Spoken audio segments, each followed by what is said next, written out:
人物究竟係乜嘢啦 ？Hello， 大家好，又係我由明。今日咧，就同大家分享呢一本書佢嘅第一個 concept。我自己覺得呢件事咧係同我哋嘅生活係息息相關。我唔知道你哋喺生活之中遇到嗰啲中意拗關係嘅人，你哋會有啲咩諗法？我咧琴日咧就認識咗一個新朋友啦，琴晚就喺度同佢打機，跟住順便吹下水咁樣。呢個人咧都係叻仔嚟嘅，依家讀緊書啦。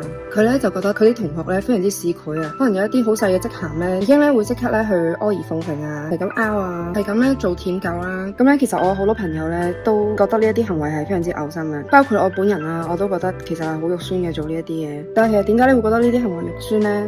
究竟拗人係咪問題咧？我哋今日咧就唔討論呢個舔狗對與錯嘅問題啦，我哋咧就係講解咩叫有效嘅拗，咩叫無效嘅拗。如果你無效嘅拗咧，係會令人感覺你不自量力嘅，所以先至會衍生咧。點解你會覺得呢啲人做呢啲行為咧，覺得好嘔心？呢本書入面咧就講到咧人物究竟係乜嘢啦。其實人物咧簡單啲嚟講咧，就係你可以幫助到、你可以提供到價值嘅人，呢一啲先係你真正嘅人物。而提供價值係咩價值咧？喺我角度嚟講，其實包括精神價值嘅。當然啦，精神價值係一樣非常之難衡量嘅嘢，大部分情況咧，我哋都會用現實嘅價值去做衡量嘅。咁樣咧，其實會比較 fair 少少，比較容易計算。所以咧，單靠你把口咧去同人哋拉關係咧，呢樣嘢咧，其實係非常之唔實際嘅。最好咧，你都係要知道你自己究竟可以真正咁幫到人哋啲乜嘢。有誠意同埋做舔狗其實就係一線之差，而呢個線之差咧，其實就係你有冇辦法提供到幫助俾人哋。如果大家都想好好咁建立自己人物嘅話，最主要嘅關鍵都係好好提升你自己，令到你有能力去幫助呢一啲人。所以你依家就會分辨到究竟邊一個係拗，邊個唔係拗啦。究竟邊一個係淨係想索取，唔想付出任何嘢就得到對方嘅好咧？如果你想畫餅俾人，咁唔該你要衡量下你畫嘅餅係咪太大，你要確定自己畫嘅餅你係有辦法可以將呢個餅做出嚟。與其去畫餅你仲要去孭一個履行承諾嘅責任，而你都會擔心自己究竟有冇辦法可以將呢個餅做出嚟。不如你依家做更加多嘅餅，當做一個儲備，當人哋有需要嘅時候，你可以直接送一個餅俾人哋食。我幫大家喺書入面抽取到呢一啲精華，結合我自己嘅個人經驗，再轉化為呢一條片送俾大家。如果你覺得有用嘅話，不妨like呢條片。